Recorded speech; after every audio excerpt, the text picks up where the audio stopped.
State of the graveyard. 1, 2, 3, 4 watches and 1 watch missing in action after I let my son use it. What started my watch collection? I've always worn watches, usually digital, compass type hiking watches, Casio, Pathfinders. Always wore watches in the Army in the 90s, usually Timexes because of the display. I bought this watch. This is a, what is it? Axio Max. I bought this at REI. This is compass, altimeter, barometer. I think I bought this in probably 2008 or for a number of years. Very big. Very big, very tall, comfortable band. I like how it just wraps around like that, so it's wearable.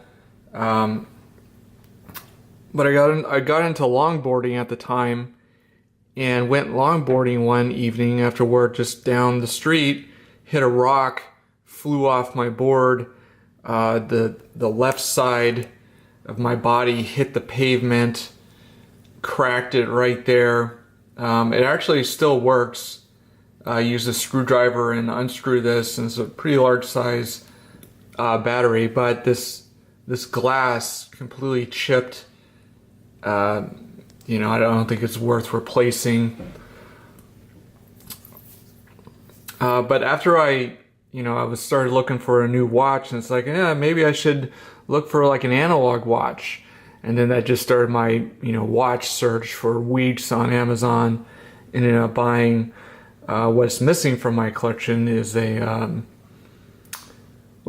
Citizen kind of military style chronometer. I'll post a picture of that. I gave it to my son when he was in the 7th grade, but he since lost that, of course. But really, this is what kicked it off. After this broke, I took weeks looking for a new watch, and just kind of started my watch idiot savant craze that was kind of secretly lying. This is my second HMT, or actually my first. I own 2.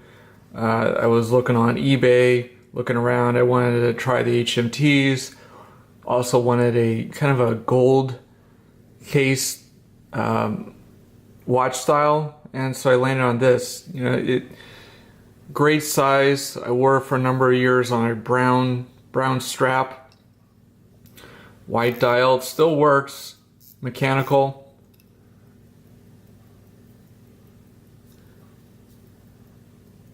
Supposedly shock resistant. Again, made in India. Shock resistant. But why is it in the graveyard, you ask? So one day I was wearing it, and this was actually a 3-hander, hour, minute, second. And I was wearing it on my wrist one day. I looked down, and the second hand is sticking up. So at some point in the day, I had probably knocked it on the door jamb. The entire crystal came off, bent the second hand completely upright, and I actually like this watch. This is not like one of the Panaris ripoffs. It's a in-house movement from India, even though it's not that great quality and it's cheap. I really liked it. It wore well. So I'm disappointed this had to hit the graveyard. I don't think it's worth repairing. I did cut the second hand off because it was like hitting against the minute hand. But I'll probably keep this in the graveyard just to show people if they want to know what an automatic or a mechanical movement looks like. Maybe someday I'll kind of use this as a test patient and maybe try to disassemble the movement and put it back together.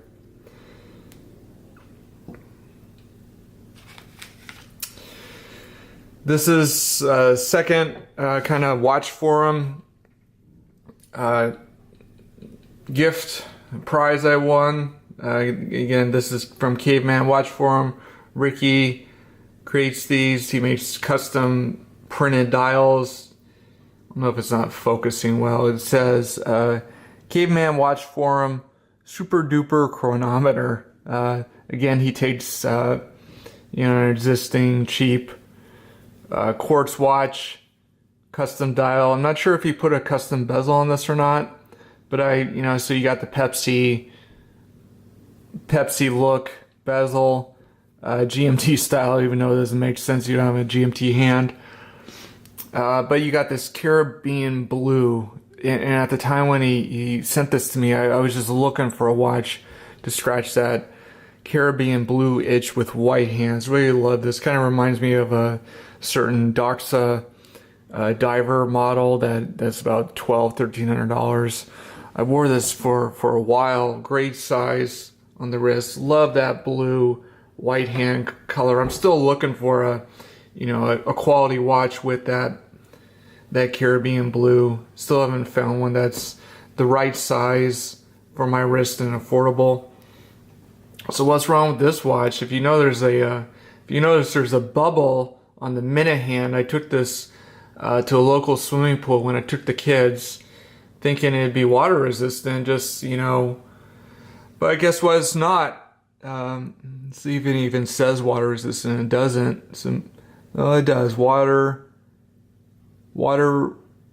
resist stainless steel, but it was not. So water likely got in through the crown or somewhere, and it stopped. It actually stopped working. The battery is fresh, but you got like the bubbling inside the case. I really like this watch.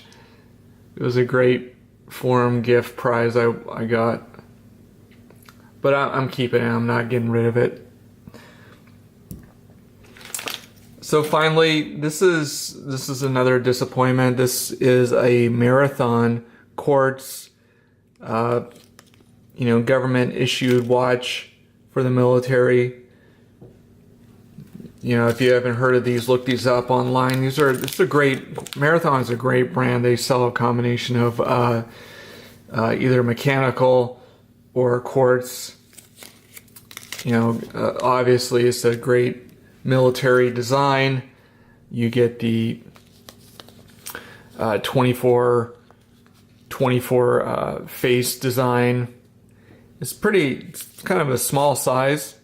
PVD. I think that was another itch I was trying to scratch when I was buying this. I'll have to post the measurements. But why is this? In the obvious, so I bought this for the size, the company name, try them out, and the tritium tubes. Look up tritium tubes. They're actually if you see that nuclear sign. Not an expert on tritium, but they glow all night. You don't have to charge them like lume. But what happened to this watch? If you notice, some of the tritium tubes, see right there at the 5, the 12 are there, but then this one is missing, and ones over here are missing. I actually taken this off because I was going to play basketball with my son in the driveway, and so I took it off my wrist and I kind of tossed it 3 feet to my porch, and when it landed on my porch, and I picked it up after the game, I noticed the actual tritium tubes had fallen off. I don't know if we can see that. You see them rolling around in there. So then I was like, okay, let me, pull out the crown and the stem and try to get to the dial and see if I can glue them back on. But then as I was pulling out the crown, it's been a number of years. I think I actually broke the stem, and then more fell off, and it just became a disaster. So here it sits in the graveyard. Got any questions? Let me know. Thanks for watching.